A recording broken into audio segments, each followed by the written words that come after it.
Oke, assalamualaikum warahmatullahi wabarakatuh. Waalaikumsalam warahmatullahi wabarakatuh.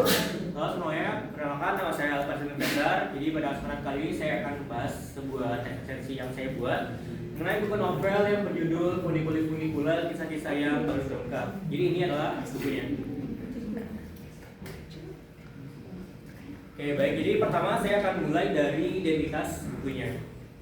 Jadi buku ini ditulis oleh Katsukazu Kawaguchi di tahun 2022 dengan jumlah halaman 198 halaman. Buku ini dijual biasanya di Pulau Jawa sekitar Rp70.000. Baik, berikutnya saya akan membahas tema dari buku yang saya resensikan ini. Jadi buku ini membahas kesempatan seorang untuk kembali ke masa lalu ataupun ke masa depan, namun dia tetap tidak bisa mengubah sesuatu yang telah terjadi. Lalu berikutnya saya akan membahas sinopsis umum dari novel ini. Jadi sinopsis umumnya itu sama seperti temanya, yaitu adalah memungkinkan seseorang untuk kembali ke masa lalu ataupun ke masa depan, namun ia tidak bisa mengubah apapun yang telah terjadi. Melalui 3 buah cerita, penulis memberikan para tokoh untuk belajar menerima kenyataan dan juga untuk memahami arti hubungan dengan orang lain. Lalu berikutnya saya akan membahas sinopsis dari 3 cerita yang saya sebutkan tersebut. Jadi yang pertama ada judul cerita yang berjudul Sahabat, menceritakan Gotaro, seorang ayah tiri dari satu orang anak perempuan. Namun dia tidak memberitahu bahwa ia sebenarnya itu ayah tirinya, bukan ayah kandungnya. Dia tidak memberitahu anaknya itu karena takut anaknya sakit hati untuk menerima kenyataan yang dihadapinya. Namun jika ia tidak memberitahu bahwa dia bukan ayah kandungnya, ia merasa tidak enak kepada sahabatnya sendiri, yaitu Shuichi yang merupakan ayah kandung dari anak tersebut. Oleh karena itu, ia kembali ke masa lalu untuk menceritakannya kepada sahabatnya, yaitu Shuichi, dan juga meminta pemecahan masalah dan apa yang harus dilakukan oleh Gotaro untuk menyelesaikan masalah ini. Pada akhirnya, Gotaro meminta Shuichi untuk membuatkan video kepada anaknya supaya anaknya agar bisa lebih mengerti keadaannya saat ini.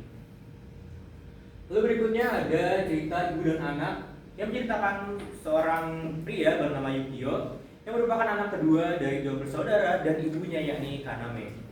Yukio sejak kecil memiliki cita-cita untuk menjadi pengrajin gerabah. Sejak kecil ia belajar dan juga bekerja sangat keras untuk mencapai mimpinya ini. Namun hingga dewasa si Yukio ini belum juga mencapai mimpinya. Bahkan ia terlilit utang yang sangat besar dan juga kesulitan hanya untuk makan sehari-hari. Dan klimaks dari cerita ini ia tidak bisa menghadiri pemakaman ibunya sendiri, yakni Kaname, yang sangat mendukung karirnya sejak kecil. Oleh karena itu, ia merasa sangat menyesal dan ingin menemui ibunya untuk terakhir kalinya untuk meminta maaf dan kembali ke masa lalu untuk melakukan hal tersebut.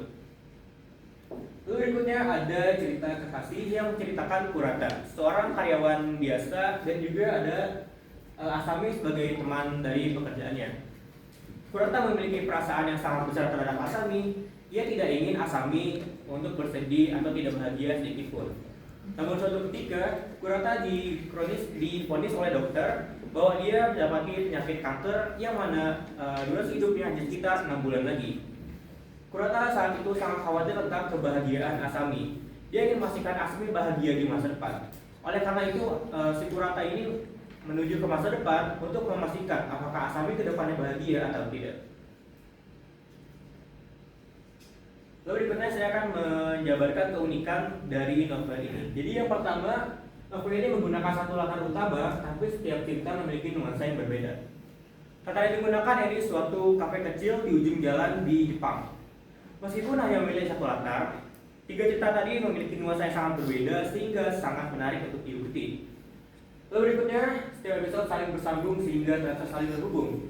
Jadi meskipun memiliki nuansa yang sangat berbeda tiap ceritanya, cerita ini saling menyambung satu sama lain. Hingga pada suatu saat saya pernah sangat terkaget-kaget saat membaca cerita bahwa ini sangat berhubungan dengan cerita sebelumnya. Oleh karena itu cerita ini sangat seru untuk diikuti. Dan terakhir ada novel ini memiliki aturan khusus dalam perjalanan waktu sehingga tidak terasa seperti cerita time travel biasa.